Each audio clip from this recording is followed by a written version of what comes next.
faut pas oublier que le système a encore des cartes à jouer. Il a encore des cartes à jouer déjà contre les médias alternatifs. Pourquoi? Parce que la France n'est pas les États-Unis.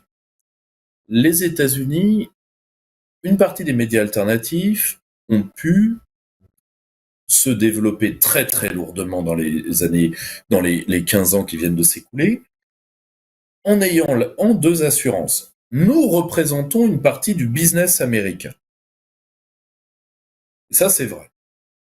Nous représentons un courant qu'une partie de la vie politique américaine, le cas typique, c'est Trump, écoute.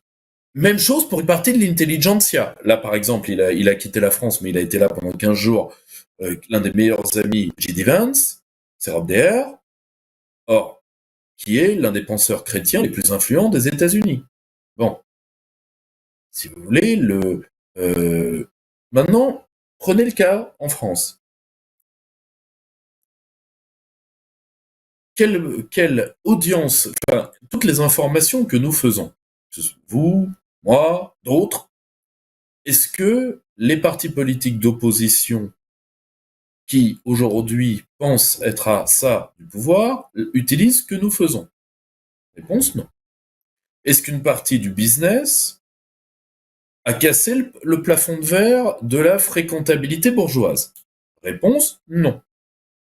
Aux États-Unis, vous avez des tas de grandes entreprises qui ont été, je parle même pas uniquement de celles qui ont été woke, mais il y a des tas de grandes entreprises qui ont été anti-Trump parce qu'elles gagnent du blé à chaque fois que l'Amérique s'effondre. Je vais vous donner un exemple.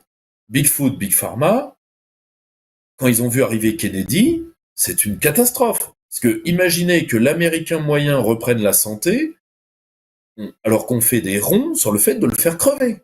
Bon. Mais ça existe en France aussi. Le problème, c'est que de l'autre côté, il y a un business assez patriote, voire patriotard aux États-Unis. En France, j'ai beau regarder, je suis pas totalement certain. Alors, on va pas gloser sur tel ou tel aurait nos idées. Pour l'instant, je demande vraiment à voir. Or, le système peut jouer sur la durée contre nous. La durée, c'est la répression.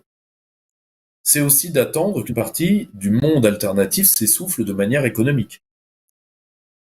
Et ça, malheureusement, ce n'est pas totalement hors de portée. C'est pour ça qu'il nous étudie. En plus, l'avantage, c'est que tout va se passer par règlement communautaire. Donc, tant que l'UE est là, les médias alternatifs sont menacés. Je vais vous donner un exemple précis. Les normes sociétales des entreprises qui garantissaient le wokisme. Aux États-Unis, elles étaient boîte à boîte. Donc quand Disney a voulu virer les woke, le patron de Disney prend un oukas, c'est terminé, adieu Berthe. En Europe, toutes ces alternatives, enfin toutes ces règles alternatives de gestion des entreprises sont garanties toutes par la Commission européenne. Donc, je vous le dis sincèrement, l'Europe n'a pas fini le wokisme, pas du tout. Elle en a gardé les normes juridiques. Le wokisme n'étant qu'un des multiples visages du mondialisme que nous vivons. Or, mais tout va être du même acabit. C'est-à-dire qu'ils vont jouer avec nous un jeu d'épuisement, et ils vont jouer un jeu ensuite de répression. Ça a été très bien dit par Raphaël d'ailleurs, c'est-à-dire que tout va devenir russialisable. Je suis bien placé pour le savoir. À la fin, c'est un sympathique enquêteur de police qui va vous demander vos liens avec la Russie. Voilà, je suis bien placé pour le savoir, moi je l'ai vécu déjà. Donc, et beaucoup de mes camarades le vivent actuellement. Donc, ça va commencer par des coups de pression, et ensuite ce sera une répression de plus en plus grande. C'est déjà en cours. Alors vous me direz, pourquoi font-ils ça? Pour une raison qui est très simple. En Europe, il y a encore du gras. Un peu de gras. Le gras, par excellence, c'est l'épargne. C'est très net, particulièrement de la France, qui, même s'il s'appauvrit, reste un peuple écureuil. Et de l'autre côté, c'est encore quelques fleurons de boîte. D'accord? Le reste, si vous voulez, a déjà été largement soldé. Donc, ils sont dans une optique take the money and run. Il n'y a aucune raison qu'ils s'arrêtent parce que justement, il n'y a pas, comment dire, de combativité des différentes oppositions. Et il n'y a pas qu'en France, hein. Je vous rappelle qu'en Grande-Bretagne, qu'en Hollande, Geert Wilders, et que nous avons connu plus debout, face à Van der Leyen, il a mis 2 semaines à embrasser le Coran. Or lui, il a quand même fait 20 ans d'anti-immigration et d'islamophobie rabique. Bon, en 15 jours, c'était plié.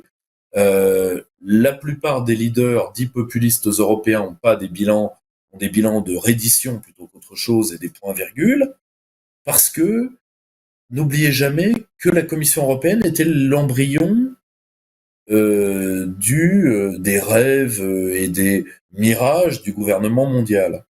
Et c'est pour ça qu'ils se battront pour le garder. Parce que sinon, si ça tombe ici, le mondialisme mourra dans les patries qui l'ont vu naître.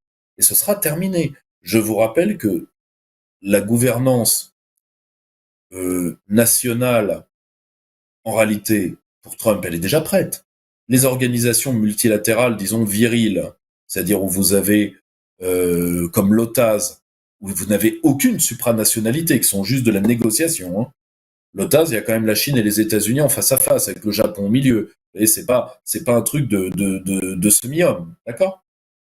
C'est le type d'organisation internationale qui est en train de se généraliser. Tout le reste est en crise. FMI en crise, Banque mondiale en crise, parti mondialiste Jus Cogens de l'ONU en crise, Union européenne, qui est quand même l'acmé en crise. La seule organisation qui a essayé de copier l'Union européenne, c'est l'Union africaine, qui est dans la même panade. Donc, voilà.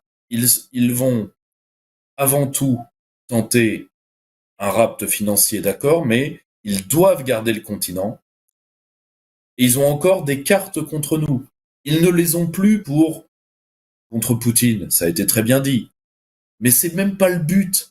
Ils sont pas assez fous. Si vous voulez, on ne fait pas les 3200 km par la route et les 2500 km à vol d'oiseau qui séparent Paris de Moscou avec des chars de Gay Pride en première ligne. Voilà, ça n'aura pas lieu. Si vous voulez, les mondialistes n'y croient pas eux-mêmes. Ce dont ils ont besoin, c'est une petite guerre froide pour être sûr, disons, qu'ils aient pris toute la viande qu'il y a à prendre ici.